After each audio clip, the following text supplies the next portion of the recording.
What's up, everybody? It's Pikel with League of Items, and in today's video, I'm going to talk about football.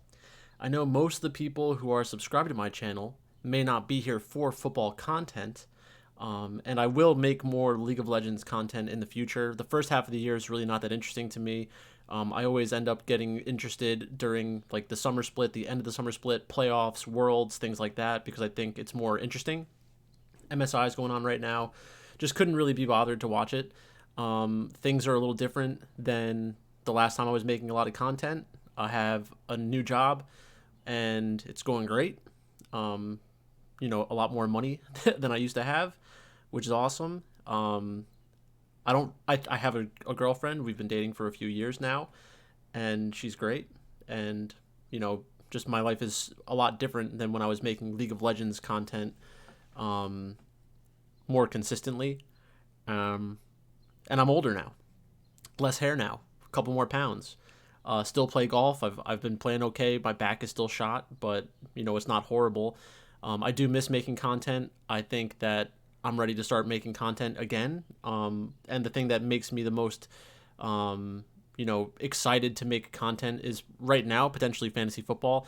I've done some in the past. I have watched the NFL and played fantasy football for the past 20 years. I'm a good fantasy player. I'm not an amazing best ball player, but best ball is really the most interesting thing for me right now. I just like how you can draft teams during the offseason and then watch it play out throughout the regular season. And it's just fun drafting. And maybe I'm a degenerate. That's probably true. But I hope that, the people who are here for League of Legends content will check out the NFL content. And, if I get 10 people commenting about League of Legends content, I will happily make, some videos about how MSI went or something like that, just to pay back the community that got me to, roughly 1,000 subscribers in the past.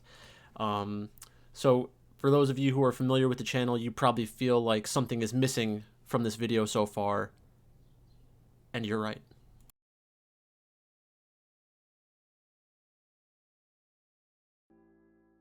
No, you don't need the. I'm doing legend. He a legend. He a legend. He a legend. He a legend. He a legend. He a legend. He a legend. Welcome to the league. To the league. To the league. To the league. To the league. Welcome to the league. To the league. To the league. To the league. To the league. Pikel money, Pikel money, Pikel money. We making Pikel money. Payday, about to throw a rack on China. Need some DFS advice, where can I find some? League of Items got the sheet with all the lineups and all the stacks that you need to get to diamond. League of Items! Getting gold, that's the goal. Keep on winning on a roll. Kill for dragons, got soul. Now you got nowhere to go. Teleporting top to bot. Dive your carry on the spot. That's an ace. Wreck your base. Wear my crown. We on top. It's the league. It's the league. It's the league. It's the league. It's the league of items. League of Items! Welcome to the league. To the league. To the league. To the league. To the league of items. Legend. He a legend. He a legend. Legend, legend, legend, legend, Legend. legend, legend. Legend. And we're back. I have to admit, every time I hear that, I just get so amped up. I love that song so much. I made that with my brother and our former roommate, who things did not end well with. That's another story for another day.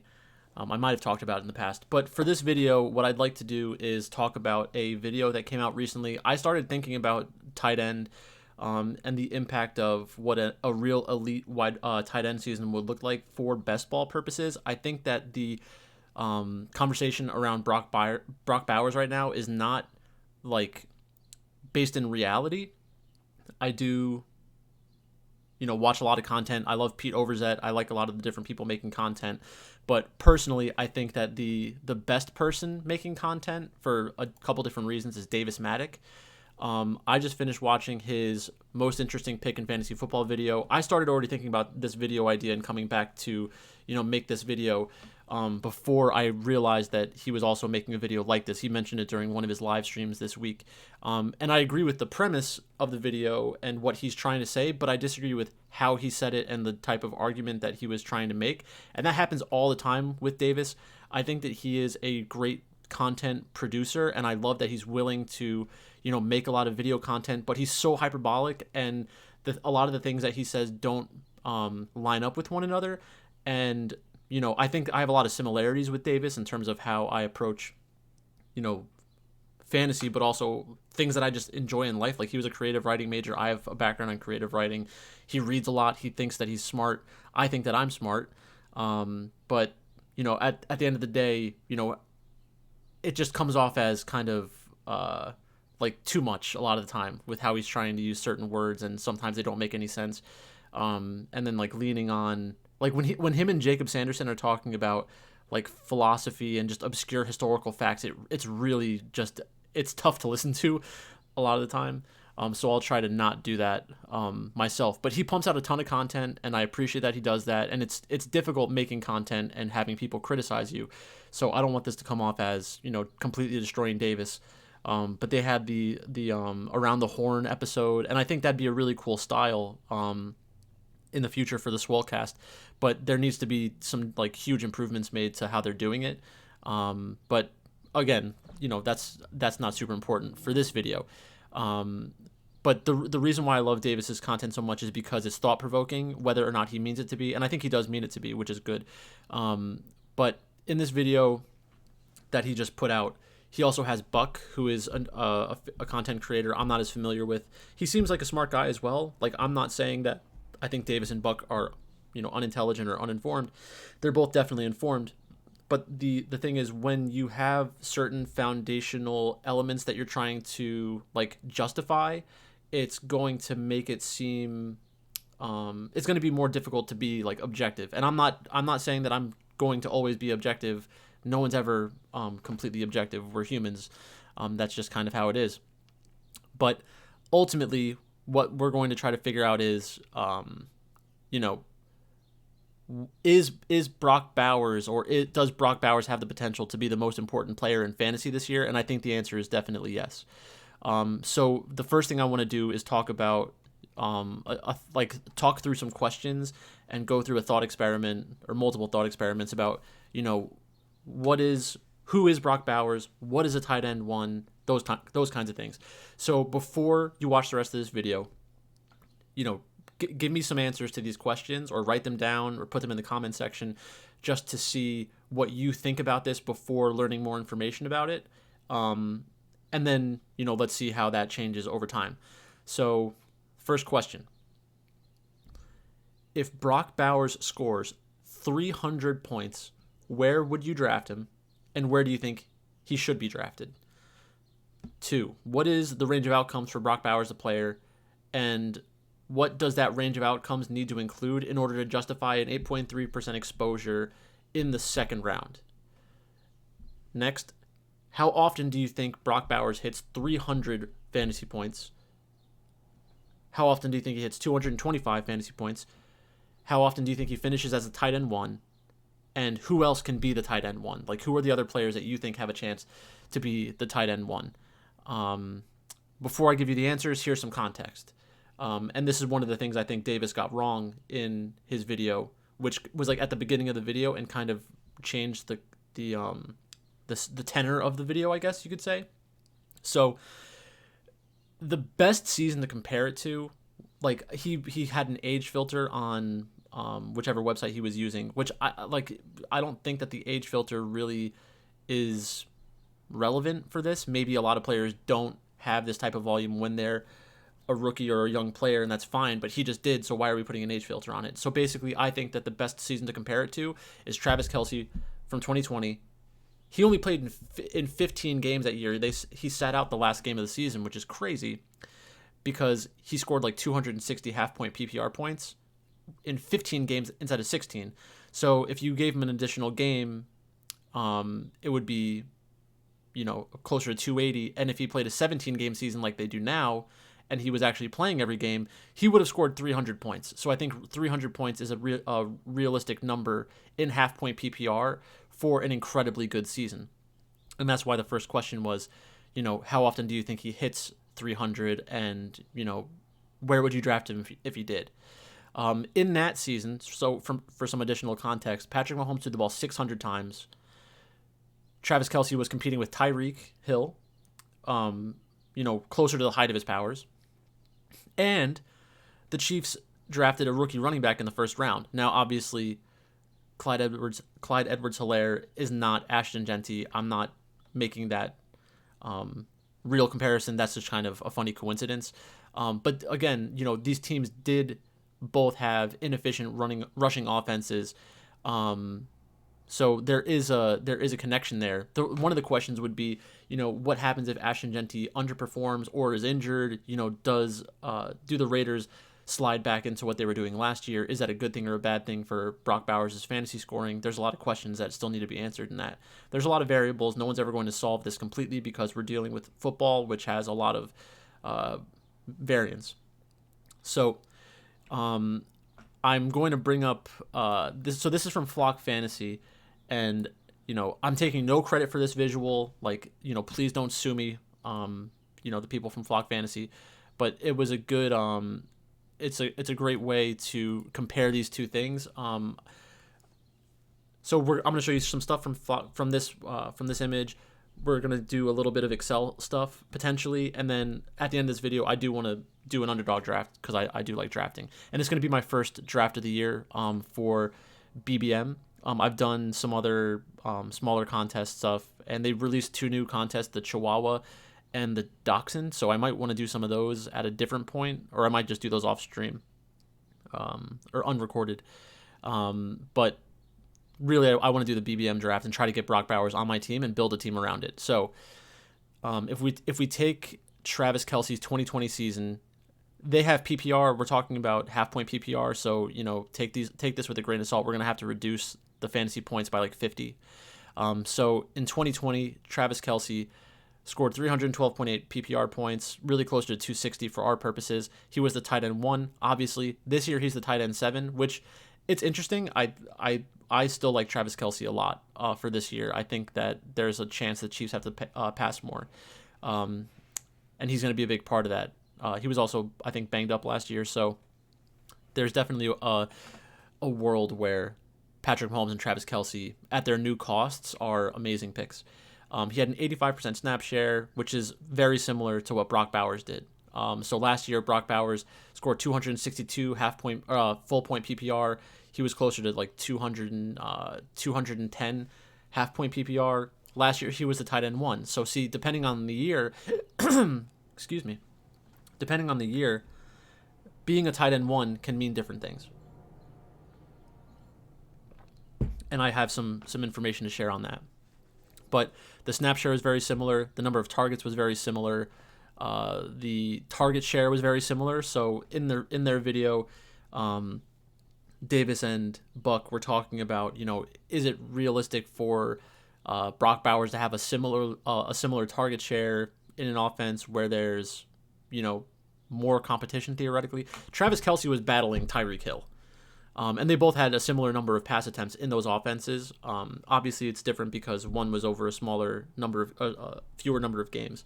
But still, we've seen Brock Bowers produce at a high level with some of the issues that they had. So last year, he had a lot of targets. They both had over 100 receptions in these seasons. Travis Kelce had over 200 yards more receiving. Scored 6 more touchdowns, higher yards per target, similar yards per route run. I guess part of the question would be since Brock Bowers has a lower ADOT than Travis Kelce did during those seasons, shouldn't we expect the yards per route run be less? I think anything over 2 is supposedly a good number, so it's still fine. It's in green for a reason here. Red zone routes run is very similar. Again, Travis Kelce over fewer games. Red zone receptions, twice as many over less games, and then inside the 5 targets, they both had 4, but in fewer games. So I think there's a lot of reason to be confident that Brock Bowers can have a similar type season as to what he did last year, and that should be enough to make him, give him a high percent chance to be the tight end one again. I have some more information I'm going to go through though. So let's answer some of those questions that I asked before, or I guess we should just keep going. So if Genti is worse or less efficient than expected and the team is losing as often, there will be scenarios where the Raiders are incentivized to abandon the run.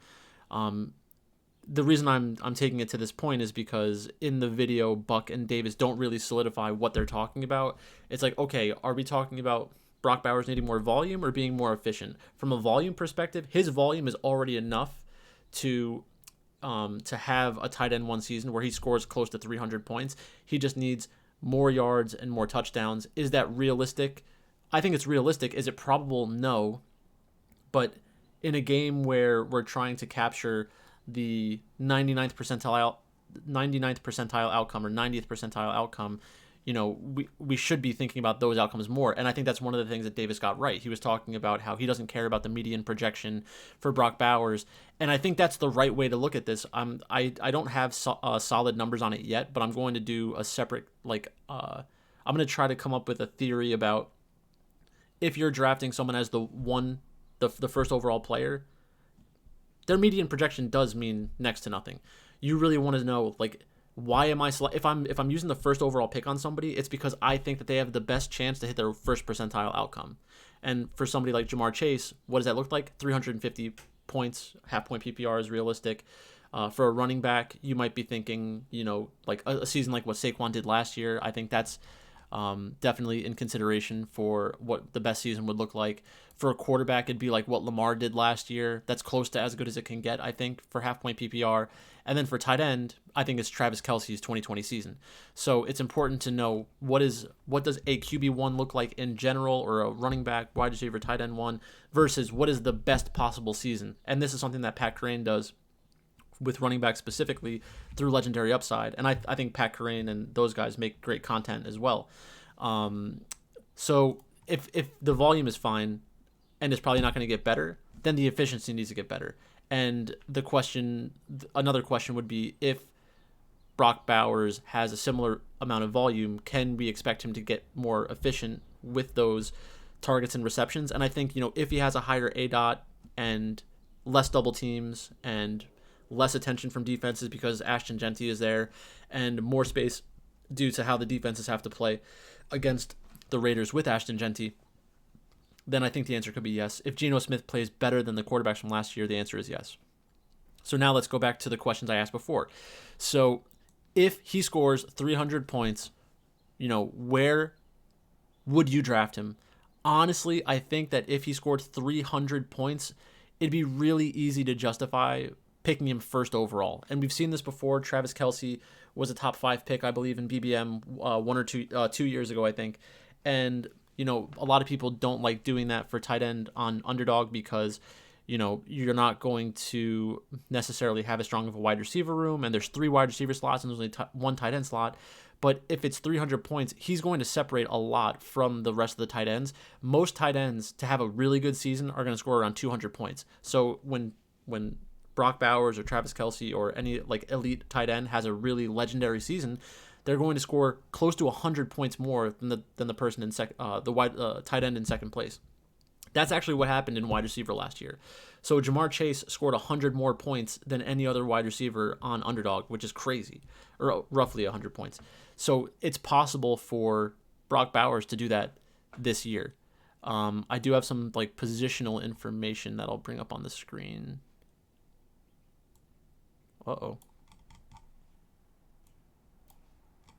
Just still getting back in the swing of things. This is not going to be perfect. Okay. So right here, I have a grid showing the top fantasy seasons for tight ends across the last 10 seasons, but I'm only really interested in the past few. So in 2020 and later, we had 3 seasons where, or I guess 5 seasons where the tight end scored over 215 points, but we're really more interested in the 260, 247, 261. And we're talking about Mark Andrews, Travis Kelce. Those were their big seasons. Then we also had last year, there was a lot more there were a lot more tight ends that are scoring higher amounts of points. So like doing this in 2020 was more influential because when you compare him, when you compare the Travis Kelce season to whoever was in tight end 2, he still outscored them by 35 points, and there was a lot of meat left on the bone because he had an additional game that he didn't play.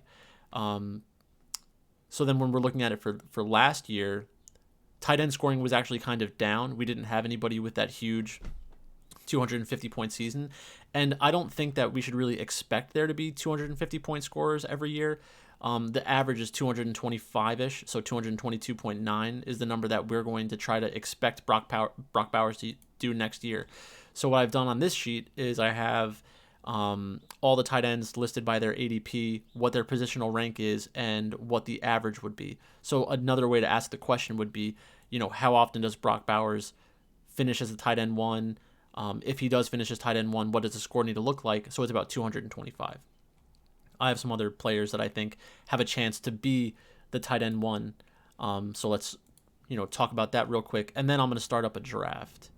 So let me just see how long it takes to fill.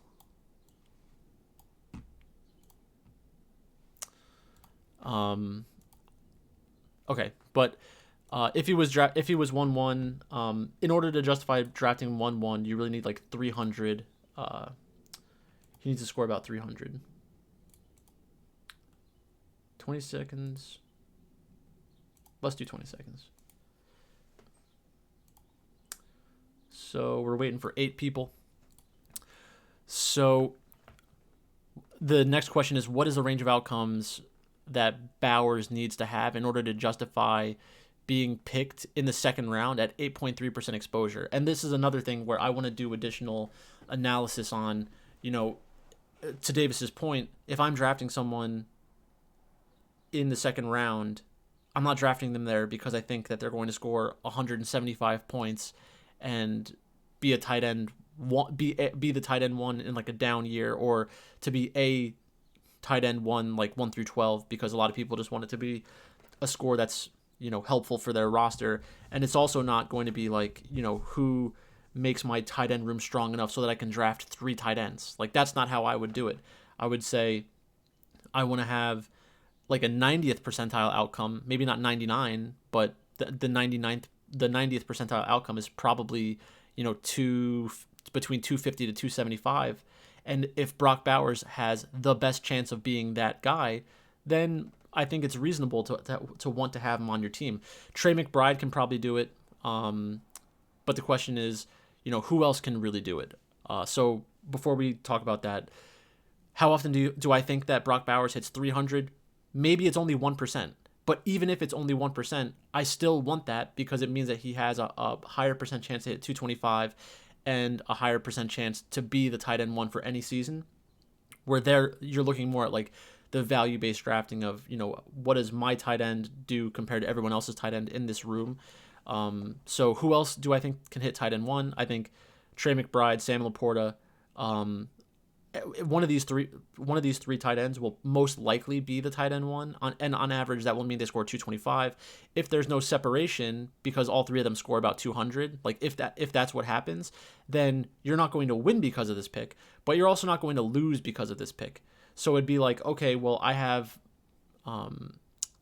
Brock Bowers, Trey McBride, or Sam Laporta plus one other tight end. How often would a 3 tight end room beat that, or 4 tight end room beat that? That's another thing I'll show you while this is getting filled up. So those 3 I think have the best chance of being like between 225 to 250 points. I think Bowers and McBride are the two that have the best chance of doing that. Sam Laporta, I'm less convinced. I do like Sam Laporta, but I think he's more likely to cap out around 225.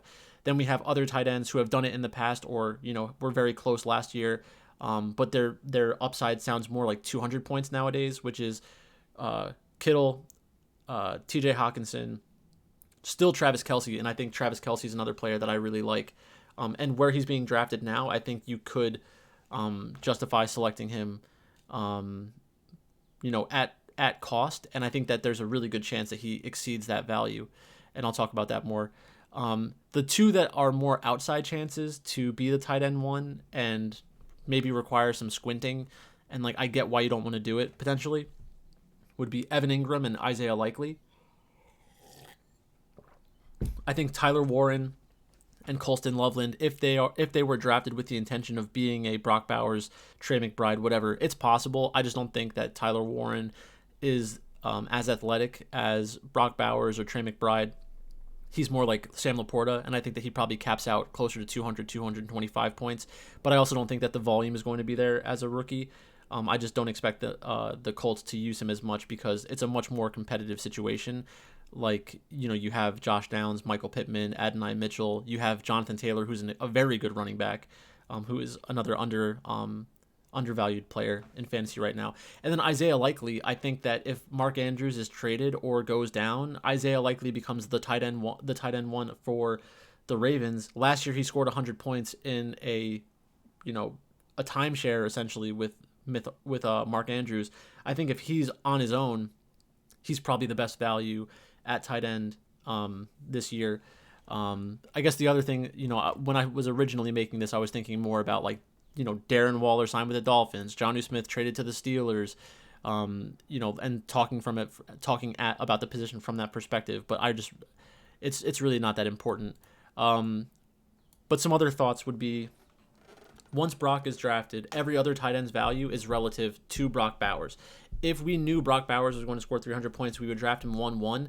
Then it's like, okay, well, if I'm drafting a tight end, how do I compete with Brock Bowers? And it's not going to be an easy thing to do. So in order to pay off tight end one, positional ranking, you really need to score about 225. For a tight end to be drafted in the first round in half-point PPR, they need to score 250 points. For them to be the tight end one and drafted in round 2, I think it's 225.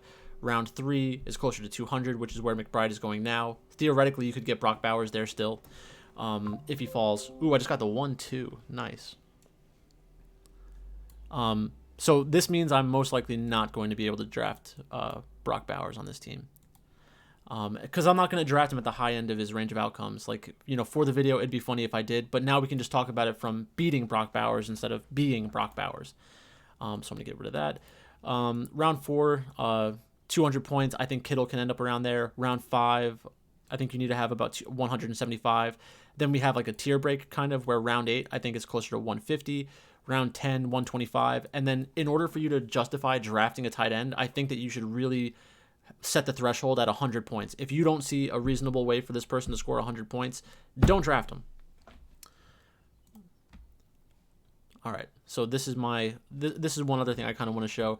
If we're comparing, and you can see most of it, but not all of it. If you compare Travis Kelce's 2020 season to Brock Bowers plus Trey McBride, and you took the better value from each of those, I'm on the clock. Okay, so I've been liking, I kind of want to take Bijan. I'm going to take Bijan. Justin Jefferson went first. I'm probably going to need to switch this again.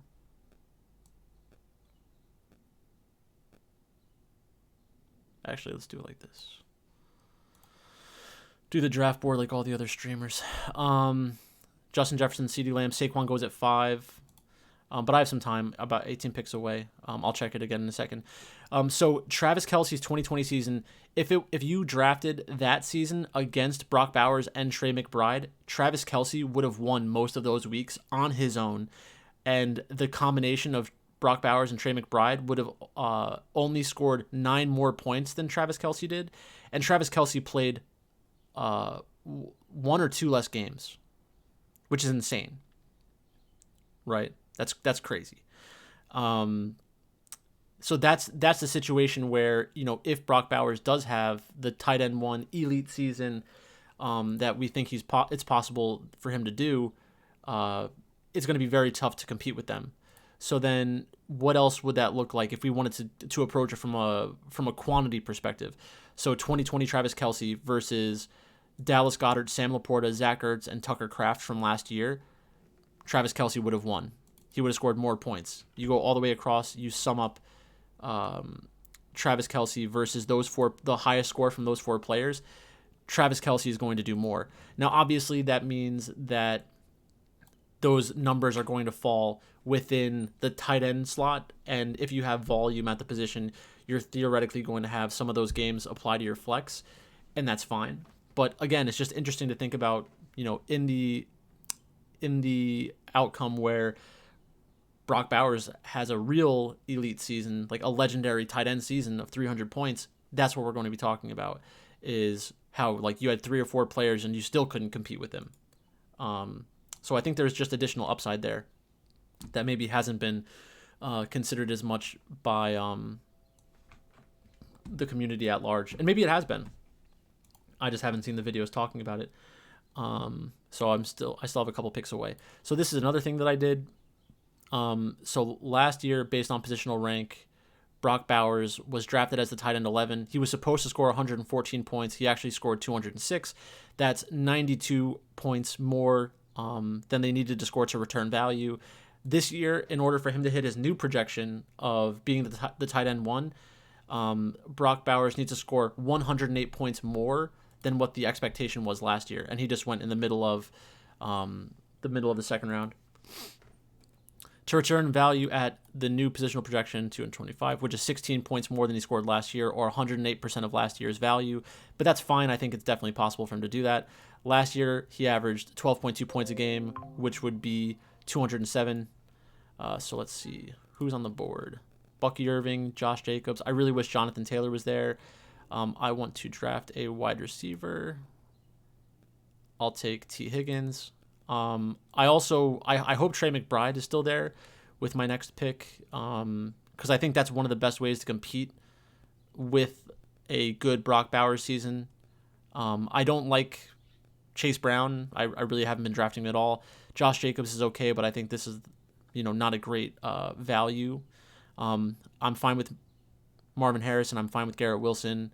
Going elite tight end would be another consideration here. Since we're doing a tight end video right now, I'm going to draft Trey McBride. But let's get back into this. So last year, Brock Bowers averaged 12.2 points a game. If he does that next season, it'd be 207. Their positional projection requires 13.11 or 1 points more per game. So that would be, the question is that disappointing? And I would say yes, but like you get 90-something% of the points that you expected to get. But I guess as a cautionary tale, let's talk about what happened to last year's tight end 1, where I think, he was between tight end 1 and tight end 2 or 3, depending on which site you're drafting on. But last year, let's talk about Sam Laporta. So if you went into last year thinking Sam Laporta should have been the tight end 1 or had a good chance to be the tight end 1, he would have needed to score 222.85. He actually scored 145, which is disappointing. That means that he scored 80 points less than what was expected of him. And it's important to think about what is expected of a player when you're drafting them, and how difficult it will be for them to do that. This year, they're being drafted as a tight end 4, which means he needs 60 less points than the positional projection from last year of tight end 1. So when you're drafted as the tight end 4, you only need to score 165, not 220, in order to feel good about the pick returning value. This is 20 points more than what they scored last year. That's a little concerning. Which is 114% of last year's score. Last year, he averaged 9 points, which would be 153 for 17 games. Their position requires 9.72 or 0.72 more points per game. The other thing with Sam Laporta, he did miss one game. He might have missed one in a portion of another game because of injury. But like with losing Ben Johnson and those types of things, it is a little bit concerning. I don't think that they're going to abandon... they're not going to abandon using him, and it might be the type of season where I just don't draft as much of the Lions. I don't love Amon-Ra St. Brown. I don't like a lot of the players at their ADP. I do like Jahmyr Gibbs. I'm still willing to take that upside swing because for a similar reason, when he goes insane, like he could have the legendary upside season, where it's really difficult to compete with it. And that's another thing that I'd like to talk about in a future video. We would be talking about, a lot of people talk about drafting like you're right, which I do. The other thing would be drafting like everybody else is right. Like believe in the ADP and draft according to what's happening in the room. So if Jamar Chase is going 1-1, that means that he's going to potentially have the 1% outcome. In order for me to compete with Jamar Chase when he has a 1% outcome and scores 350 points, what does my wide receiver room need to look like in order to do that? I need to run the numbers on that and go through the way that I approach the numbers. But that's one thing I would think about. So with that being said, if we are going to build our room now, we can do Trey McBride, and this auto populates and kind of recalculates everything.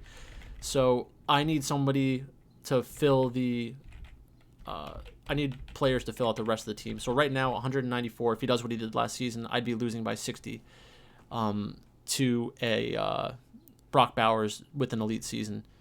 And Trey McBride does have the upside of doing the same thing. So George Kittle's still here. I'm not doing 2 tight ends. Devonta Smith. Do I want another running back? I do like Kenneth Walker a lot. I'm going to do Devonta Smith. I like Devonta Smith. I also like Jalen Waddle a decent amount. DK Metcalf, I'm not a huge fan of the Steelers. I don't think that they'll be great this year. Cortland Sutton, I think this is based off of the higher range of outcome from last year. George Pickens, interesting. Very interesting. I do want to have a decent amount of exposure to him this year. I was never going to draft Joe Burrow there. That's funny. Oh, it's because they have Jamar Chase, and so theoretically that would have been the last opportunity for them to take him, or I would have taken it. So that's actually very smart by KD114. With the change to the Dolphins, Jonnu Smith leaving, I'm going to take Jalen Waddle. So now I'm starting to think about, who do I want to take in the future? We have Kyler. I'm not going to get Jalen Hurts. Tua. And so this is probably going to be a 3 quarterback room for me. Like I said before, I am like a draft as if you're right kind of person in general. And I do think that 2 quarterbacks is better in general, but I can either do 2 quarterback team or a 2 tight end team. I'm not really thinking about doing both. Since I have a first round running back with Bijan, I can do between 5 to 7 running backs and feel comfortable with it. It's probably not going to be 7, so I'm really looking more at like a 5 running back room, 6 running back room with my wide receivers. Since I don't have a first or theoretically, I may not even have a second round wide receiver. Like T. Higgins is up there. I probably paid a little bit too much for T. Higgins, but he was the best option remaining. So this might be a team where I do 7 or 8 or 9 wide receivers, and that would be like 2 quarterbacks, 2 tight ends. That's 4. If I do 6 running backs, that's 10. That gives me 8 wide receivers. So I could do a 2-5-9-2. I just don't think I want to lock myself into that yet. So still pretty far away. Let's look at some stuff. Did anything go crazy? Devon A-Chain's moving up. He was drafted around ADP. I would select him even earlier. I saw him go at 12 in a different format. Drake London is a player I like a lot. Brock, obviously, the point of this video. Ladd, I'm a little afraid of. Tyreek Hill, they drafted them very early. Jonathan Taylor, another player that I like. Like I said, I would have rather Jonathan Taylor, even though I didn't have a wide receiver yet. That I would have went Bijan, Jonathan Taylor, and then select the best available wide receiver, and then try to compete at tight end differently.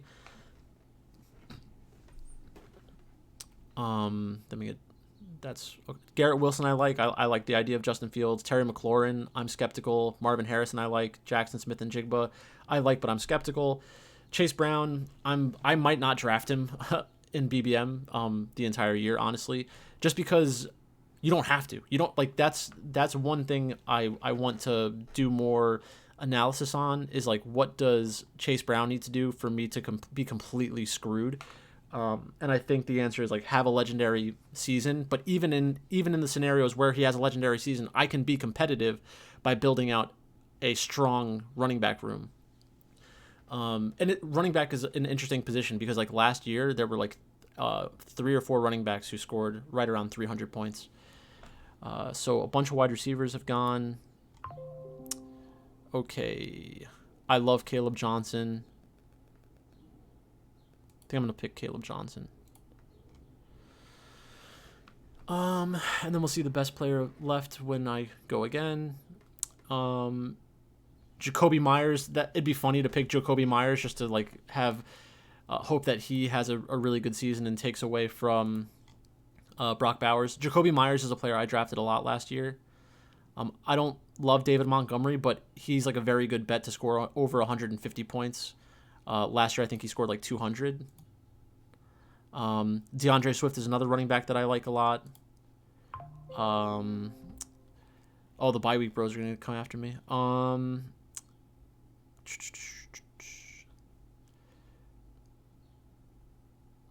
Yeah, for my first video, I think I'm just going to inspire people to scream at me in the comments. So I have 3 running backs with week 5 buys. The reason why I'm willing to do something like this is because I'm going to draft 6 running backs. So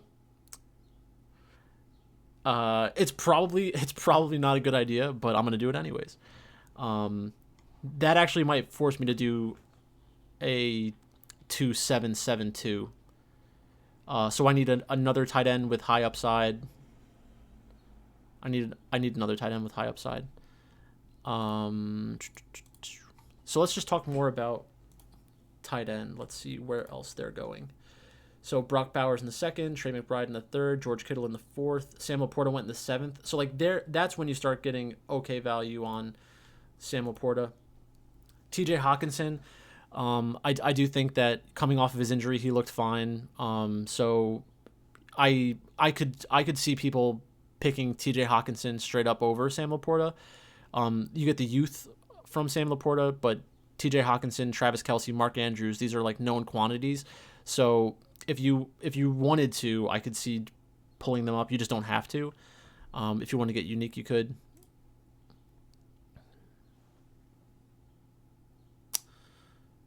Yeah, so I think I'm going to have to keep drafting. I'm going to have to keep drafting running back. I really need to get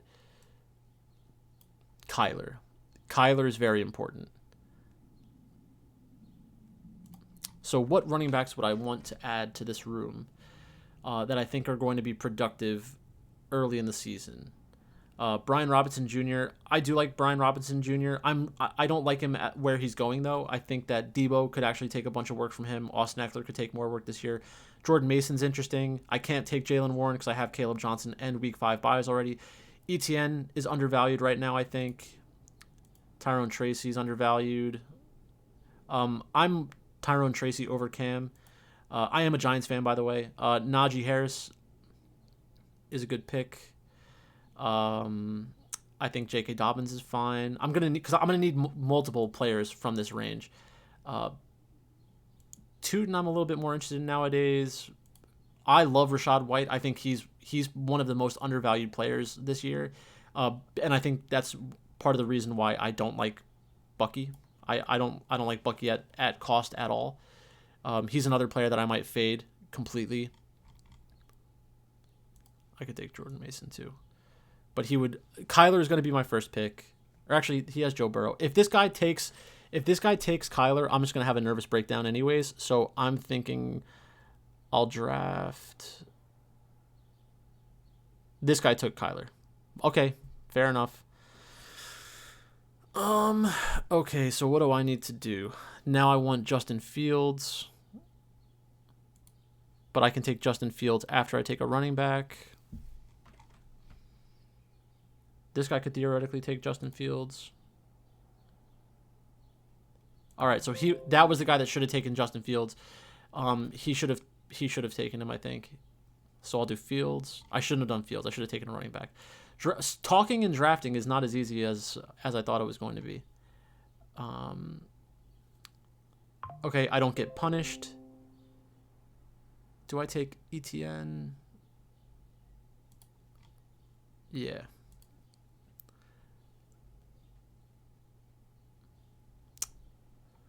Okay, so Now, this is not what I was anticipating, so let's look at other Jets wide receivers and tight ends. So these are 3 players I'm going to have to consider later on. So Mason Taylor, it'd be an interesting quarterback room to have. If I had to do 3, if I do end up picking Mason Taylor, I'm probably going to want 3 tight ends. When I draft Trey McBride in the 3rd round, I expect him to contribute like between like 14 to 16 weeks to the tight end slot, and whatever he's not doing in the tight end slot, I kind of need him to perform in the flex, because you're spending a lot of draft capital on him. And again, drafting like you're right. So I guess one other thing to talk about would be in week 5, theoretically, if I lose 20 points of expected value, Caleb Johnson and DeAndre Swift need to have pretty good seasons to make up for that. In a scenario where or in a competition where you're just trying to advance with advance out of your group, I don't think it's as big of a deal. Like if that's the difference for why I lose and don't advance out of a group, then like, okay, I lost. Like, what's the big deal? It's $25. And that's always kind of been my mentality with gambling in general. But I'm the kind of person where I don't make a bet or I don't risk my money unless I'm okay with losing it completely. So like this year, I'll probably spend a couple $1,000s on fantasy football between Best Ball, DraftKings, making bets. And if I lose all of it, I don't care. The money's not going to change. That amount of money is not going to change my life at all. If I win one of these tournaments or something, it's honestly not going to change my life either, unless I come in like first place and win like 50 grand or 100 grand. Like that would feel really nice. But I think, I'm not going to quit my job. Unless it was $1 million or $2 million, then I would maybe quit my job. So Najee, I'd like if Najee fell to me. I understand that my wide receiver room is weak, but I do have pretty good projected volume with these players. And I'm just gonna approach it from a quantity perspective, anyways. So if I can get 1 or 2 of these running backs, probably Charbonnet's okay. I wouldn't hate Charbonnet.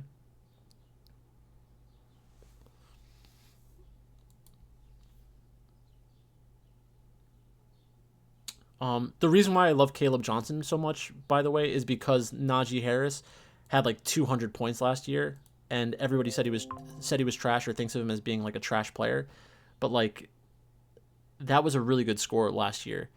And if you think that Caleb Johnson is better than him, then I'll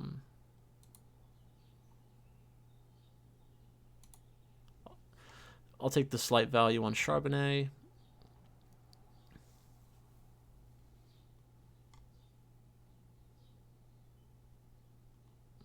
Man, the wide receivers are getting eaten up fast. Okay, and then I'll take JK. I know this is not conventional, but it is what it is. Justin Fields is a player I'm very interested in this year. I think that he could, like Justin Herbert, I love. The quarterback value this year is really bizarre to me. Justin Herbert is somebody last year that I took a lot of. One of his first years in the league, he was like a top 5 quarterback from a fantasy perspective. Jordan Love, same thing. CJ Stroud had a good year. Trevor Lawrence, a lot of people are betting on the upside of the Jaguars this year. And I could see that. Like if I left the draft with only Justin Herbert and Trevor Lawrence, I would probably feel fine. For some reason, Justin Fields with Tua feels less secure though. So I would maybe want to add a third. Maybe I'll do like the upside of Anthony Richardson.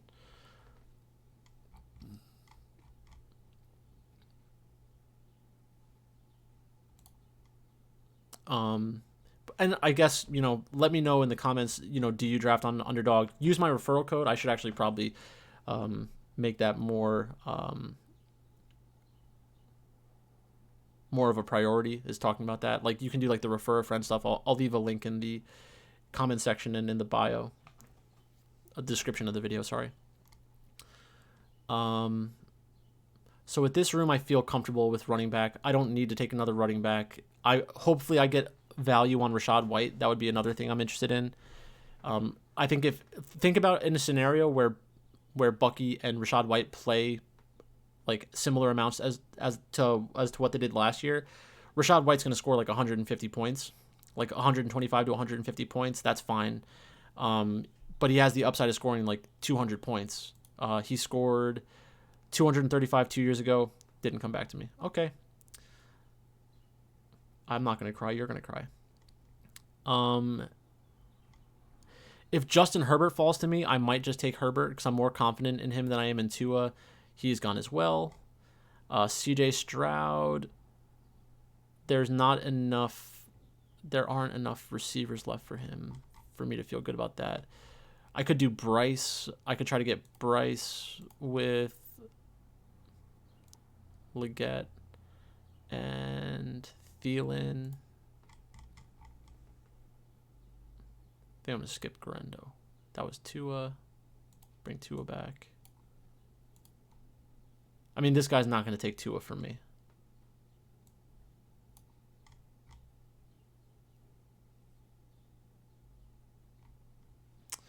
Let's find the Tyreek drafter. Tyreek Hill. He has Dak.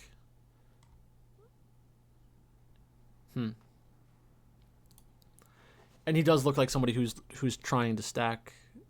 I'm going to take Leggett.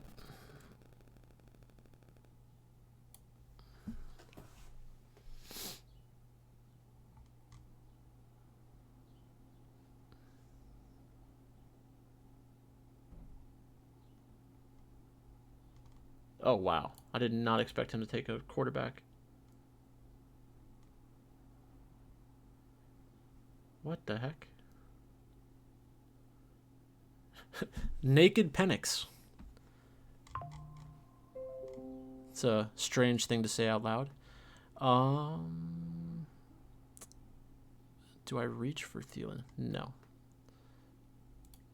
Joshua Palmer. I'll take QJ. So Quentin Johnston is a player that he's probably bad in real life, but he has big play upside. I was watching the Davis video with Mason Dodd from Fantasy Flock, and he was talking about how Quentin Johnston is one of his most drafted players. So the Tyreek guy does take Tua. I'm fine with that. If I can get out of here with Bryce Young and Adam Thielen, then I'm gonna feel better. Because I have the double stack. I have naked Fields until I get one or two of his pass catchers at the end of the draft. So I guess what were the mistakes that I made? This one. So theoretically, I should have taken ETN first, and then Justin Fields afterwards. Not a big deal. This is potentially a mistake, drafting Quentin Johnston instead of Tua, because I could have went Leggett, Tua, and then still try to get Bryce Young and Thielen on the way back. So now we have to watch out for the Tet McMillan drafter. Where did he go? Tet. So this guy has 3 quarterbacks, so I'm not afraid of the Tet guy anymore. This is an interesting one. Sporting Kid. So he's going, I guess it's called Hero RB. Kyron with Tank as his second. Oh my God. I would not do that. I mean, could it work theoretically? Sure, go ahead, but I'm not drafting like that. Jonnu falling. Joshua Palmer I love Joshua Palmer. I think he's an underrated real life wide receiver. I'm not sure what his fantasy outlook looks like with going to the Bills. Keenan Allen is a player that I love drafting at the end in this type of situation. Amari Cooper is a player that I would consider as well. I think when they get picked up by a team, their ADP is going to skyrocket. Because the name value, but outside of the name value, I think that they could do, that's only a certain part of it, but like 150 points. If I get 130 points from Keenan Allen in like round 17, I would still be happy. Like, it's not going to have the huge upside swing, but I have big upside swings in other areas like Caleb Johnson, DeAndre Swift. Let me get Bryce. Pick 4 King. Don't do it to me. Please. Please. All right, he took Braylon Allen. Okay. We're going to go Bryce first. Should this guy take a third quarterback? No. Does that mean he's not going to do it? No. Is that fear-based? Yes. Am I afraid? Also, yes. So I'm going to hopefully get Thielen here.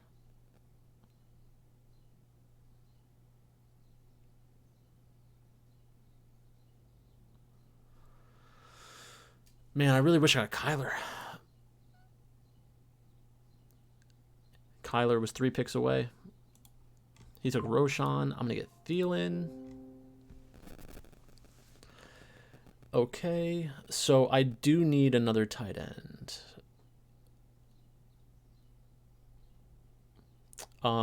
So my favorite tight ends at the end of the draft, I do like Juwan Johnson a lot. Oh, what happened to Theo Johnson? Aiming to stay healthy in 2025. Wow. Incredible. I love Juwan Johnson and I love Theo Johnson. I also like Noah Gray a lot for end of the draft.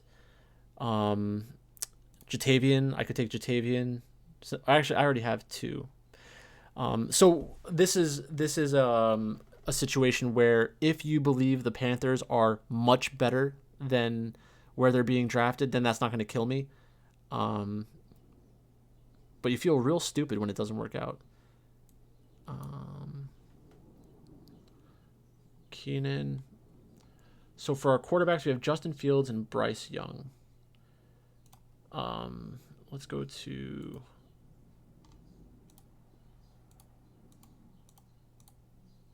Justin Fields. Justin Fields is a player that I like a lot. Last year, he was projected to score 136. He scored 120, and he did that in like half the year. So let's take a look at some of his scores. 32 points, 15, 23, 19.4. I'm not sure if I love the playoff schedule, but I'm not as concerned with the playoff schedule right now. Let's see, what are the Panthers? Where's Bryce? So Bryce has New Orleans, Tampa Bay, Seattle. That's actually pretty good. The end of the season, he was really strong. I do like both of them a decent amount. Mason Taylor just goes. Why did this person draft Mason Taylor? They're doing 4 tight ends. Okay, I respect it. Hey, I mean, like I said, Isaiah Likely is somebody with huge upside. Jonnu Smith, they took it out of value. Zach Ertz is reliable. Mason Taylor, theoretically an upside swing, but not. I wouldn't have taken Mason Taylor there if I was them. Drake May plus Jordan Love.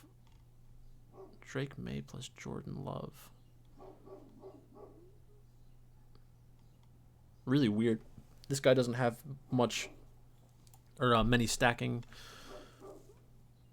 Doesn't have much stacking. My brain. But yeah, Juwan Johnson I like. The whole Tyler Shuck being his like college teammate, and now Juwan Johnson's been in the league for multiple years, and now he's gonna have a rookie quarterback that was his former college teammate is hilarious. All right. I'm going to take Keenan because I love taking Keenan.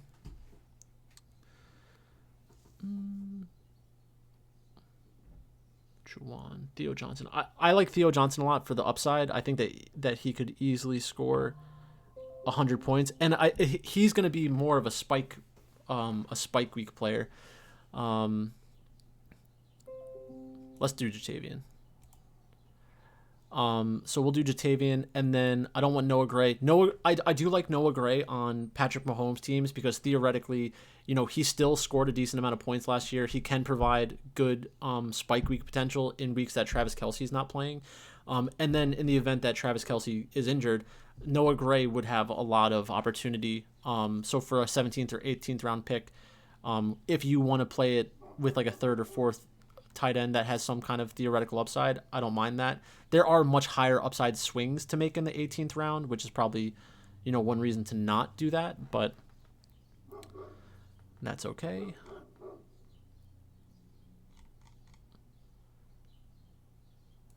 All right. So how do I want to use my last pick? I'm fine using naked Justin Fields. I think I'm going to do naked Justin Fields.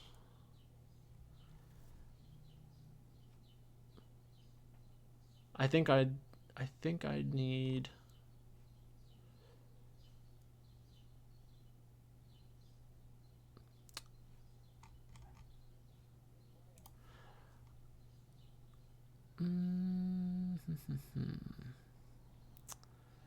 I don't really want to take another quarterback.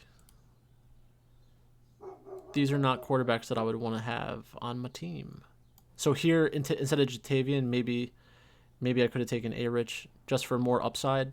Like a quarterback room of like Lamar, Justin Fields, and Anthony Richardson would be fun to make. Maybe I'll try to do that in one of my teams. But Lamar's the kind of guy where if you draft him and you need those other scores to advance, then you're kind of in a bad spot. But then in the fantasy playoffs, you have good upside swings in the fantasy playoffs. So I don't think it's completely insane. But we're just waiting out the rest of the draft, and then I'll take a look at some of the other teams.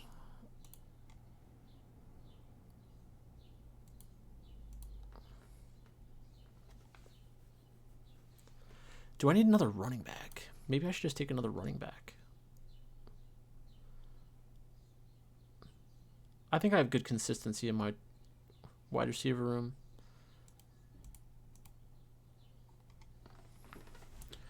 So, Jerome Ford. Ooh, Juwan off the board. Theo Johnson is still... It's basically, I want to find a running back that I like more than Theo Johnson for this team specifically. Blake Corum, don't love it. Jerome Ford, I think that it'd be interesting if he actually produced a lot this year. I just don't think that he will. It would mean that both of the rookies failed, kind of, which might happen more in the beginning part of the year. So like week 5 when I need the fill-in points, maybe that's a good time for it to happen. Taj Brooks, I kind of want somebody who's going to play more. Ty Johnson's interesting. Do I do another Carolina piece?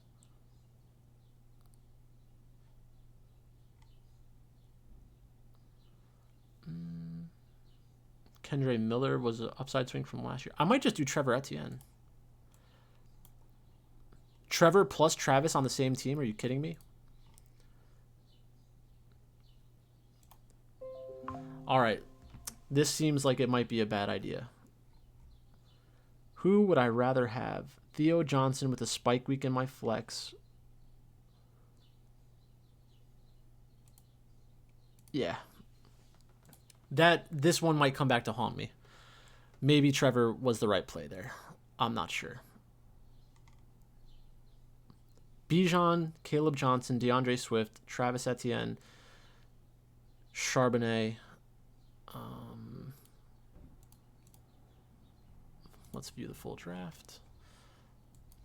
All right, so let's go by pick. So the guy drafting from the first overall spot, Joe Burrow, Michael Penix. I'm not a huge fan of Burrow for fantasy. I get why you would draft him with Jamar Chase, but I just don't love Joe Burrow. Michael Penix, I'm interested in the upside this year. Bucky, I'm not a fan. Josh Jacobs is a good real life player. Not sure about like the 2-3 turn. David Montgomery is probably a little overvalued because of what happened last year. Like he scored a lot of points. I expect that to come back a little bit. Roshan, everybody likes taking Roshan. You just feel so smart when you pick Roshan. But who knows if it'll work out. I think DeAndre Swift is better than people give him credit for. Brashard Smith and Kareem Hunt. That's an interesting way to build out a running back room. Seems pretty flimsy to me. So like I don't love the quarterback room. Don't love the running backs. Wide receiver, Jamar Chase, DK Metcalf, Egbuka, Jaden Higgins, Christian Kirk, Cedric Tillman, Joshua Palmer, Raven McLeod. That's that's a decent wide receiver room.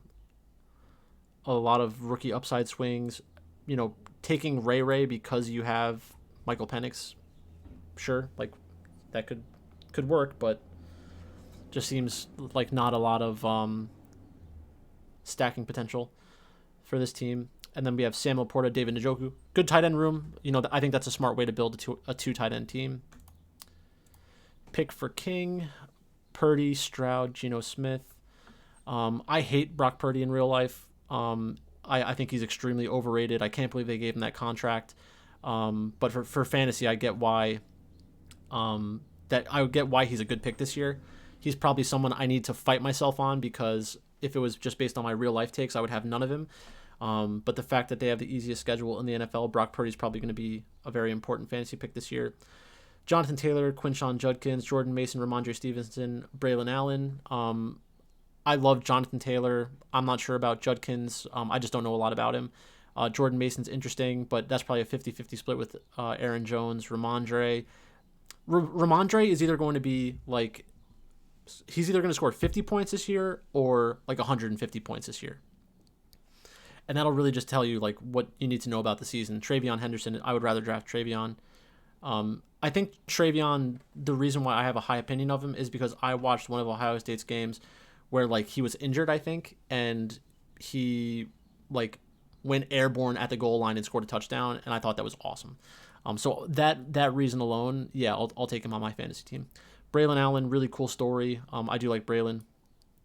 Justin Jefferson, Garrett Wilson, Cortland Sutton, Ricky Pearsall, Luther Burden, Jack Besh, Jalen Noel. I love the whole Betch seat from, I think that was the Swolecast. That was hilarious. George Kittle, Dalton Schultz, Noah Gray. Pretty lackluster tight end room. Don't love this team, but I don't think it was horrible. The 4 spot, we have Dak, Tua, Anthony Richardson. That's an interesting way to build out a QB room. I'm fine with that. James Cook, I think he's either undervalued right now or way, way, way overvalued. It'll be interesting to see what happens. If I had to guess though, I think that he's being drafted probably later than where he should be. I know that there's the touchdown regression piece, but there's a lot of other scenarios I think where he outperforms his ADP. Kenneth Walker, I love Kenneth Walker. Isaiah Pacheco, I'm not sure how much of him I'm going to get in BBM. Javonte, not sure. I really want his value to his ADP to fall. Rico Dowdle, Chuba Hubbard. Hubbard is one that I regret not drafting a lot more earlier on, because coming out of college, like I just had such a high opinion of him, and then I think he was stuck behind McCaffrey. So then when McCaffrey left, I should have been all in on Hubbard. But oh well. And it's not like he would have printed me a ton of money, but like last year it would have been helpful. CD, Tyreek, Terry McLaurin, Debo Samuel, Cooper Kupp, Pat Bryant, Alec Pierce, Tyler Warren, Jake Ferguson. I like this. This is probably the best team that we've looked at so far.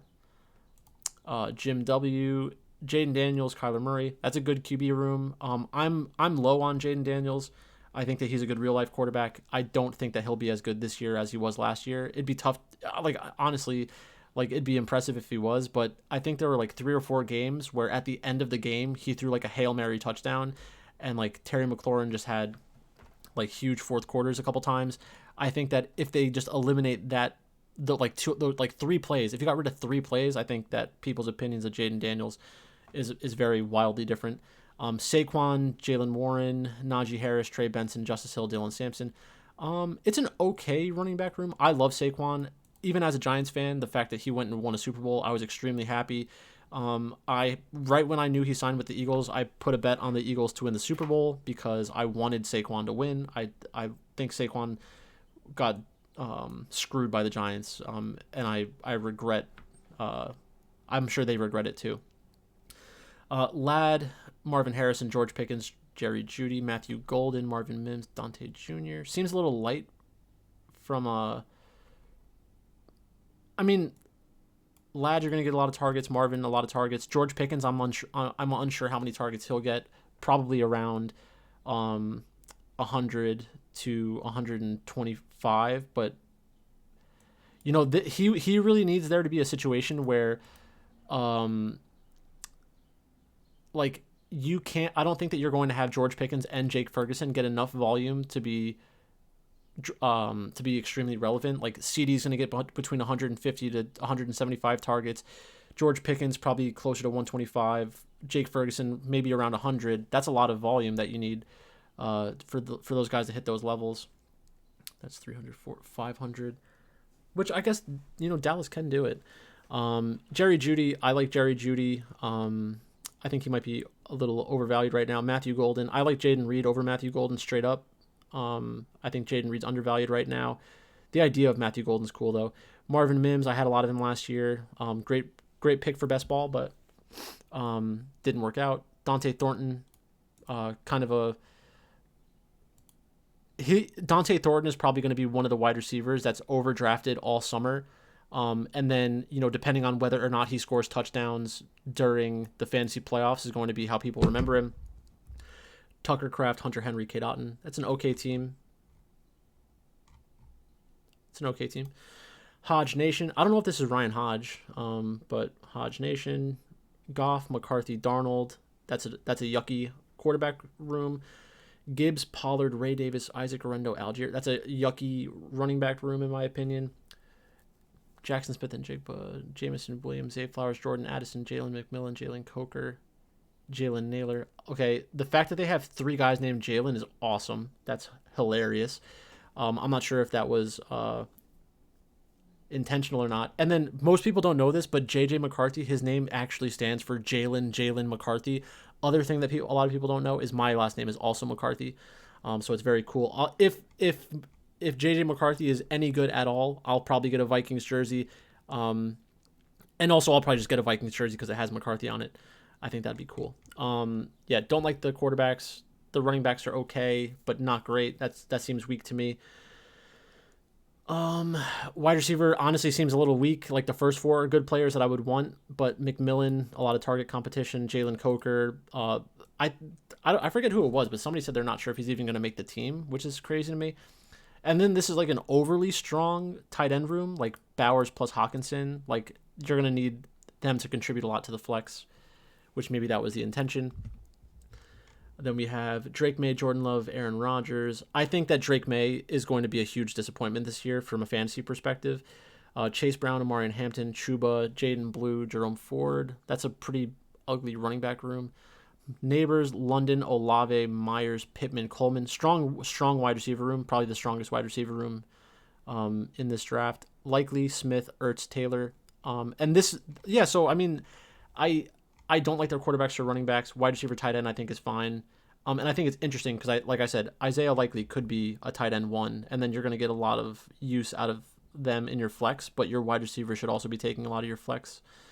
ALW. Baker and Bo. I think Baker regression, Bo regression, those are 2 guys that I'd be shocked if they did what they did last year. Maybe not shocked, but I don't expect them to both have as good a seasons as they did last year. Genty, Henry, James Conner, Tyjae Spears, Austin Eckler, Marshawn Lloyd. Okay, not bad. Mike Evans is somebody I'm probably going to fade this year. Xavier Worthy, Travis Hunter, Jaden Reed, Kyle Williams, Demario Douglas, Pop Douglas, Darius Slayton, Calvin Austin, Evan Ingram, Mike Gesicki. Seems like a pretty weak team, in my opinion. Blackstock. Josh Allen, Justin Herbert, that's strong. Achane, Kamara, Henderson, Robinson, Shipley, that's relatively strong. Puka, Tet, Khalil Shakur, Trey Harris, Rashad Bateman, Michael Wilson, Tutu Atwell, Andre Yoshivas. Seems pretty strong. Feels like a weak tight end room, but not horrible. Actually, no, it feels like a weak tight end room. I would say this is a good team. I like this team. Then we have Pally. I used to play a Retribution Paladin in World of Warcraft. Yes, I'm a nerd. I get it. Caleb Williams, Cam Ward, Christian McCaffrey, Aaron Jones, Tyrone Tracy, Rashad White, Miles Sanders, Nick Chubb. I don't love Aaron Jones, but I think that's a pretty strong running back room if McCaffrey's healthy all year. Amon-Ra, Adams, Moore, Ridley, Godwin, Ayuk, Wandale. That's a strong wide receiver room. That's probably the first or second strongest wide receiver room here. Loveland, Waller, Jawan Johnson. The idea is good, but I think that they might be struggling with actual volume during the season. So Pally, that was a good one. Sporting Kid, Hurts Mahomes. That's a tough quarterback room. I could see that one working out really well this year. I've drafted teams like that in other contests. Kyron, Tank, Jalen Wright, DJ Giddens, Jarquez Hunter, Keaton Mitchell. Horrible running back room. Like if this guy ends up advancing and like making money this year, on this team, like respect. The fact that they have the horns means that they've won tournaments before, so I trust that they know what they're doing. But I would not be able to draft a team like this. AJ Brown, Rasheed Rice, Rome, Jawan Jennings, Darnell Mooney, Rashid Shaheed, Hollywood Brown, Travis Kelce, Dallas Goddard, Chig. I mean, 2 good stacks. I mean, this is the kind of team where if you get into the playoffs, if you advance, and this is your running back room, you're either going to be like, wow, I'm such a genius. Look at how good my running back room ended up being. Or you're going to be like, what was I doing? I have, 3 receivers that are probably better than they needed to be and aren't hitting my lineup because A.J. Brown and Rasheed Rice are hitting it every week. Rome Odunze has a good chance to be there. One of these guys is hitting my flex a lot of the time. Like, interesting. He has the horns, so, like, the guy's probably good, but, just not how I would do it. Okay, and then the last team, we have Lamar, Trevor Lawrence, Brees, Joe Mixon, RJ Harvey, Cam Scatabo, Bashal Tootin, Nico Collins, Brian Thomas Jr., Josh Downs, Stephon Diggs, Romeo Dobbs, DeAndre Hopkins, De'Ami Brown, Adonai Mitchell, Mark Andrews, Brenton Strange, Pat Freiermuth. Interesting team. Yeah, I think that 2 of these teams have like strong teams. So my team, just to recap it off and before I finish this video: Justin Fields, Bryce Young. I wish I had Tua, probably, but I think that this could be a strong quarterback room just because Justin Fields is going to provide a lot of points throughout the season rushing, and then Bryce Young, if the Panthers are better than we think they're going to be, he could add a lot of points.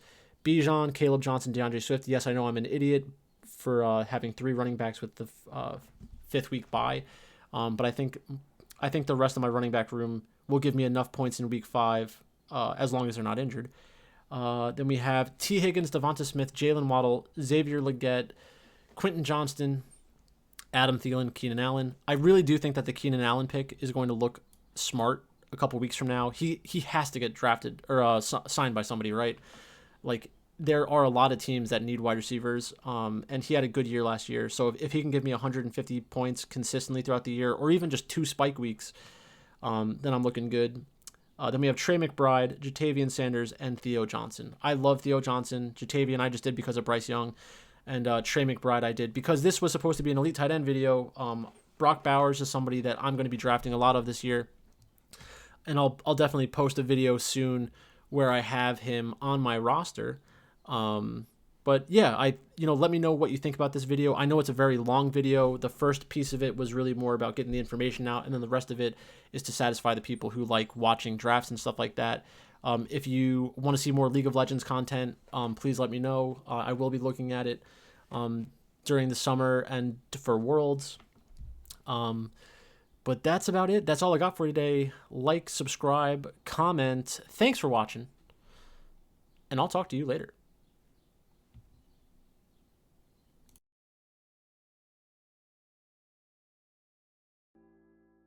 No, you don't need the. Legend. He a legend. He a legend. He a legend. He a legend. He a legend. He a legend. He a legend.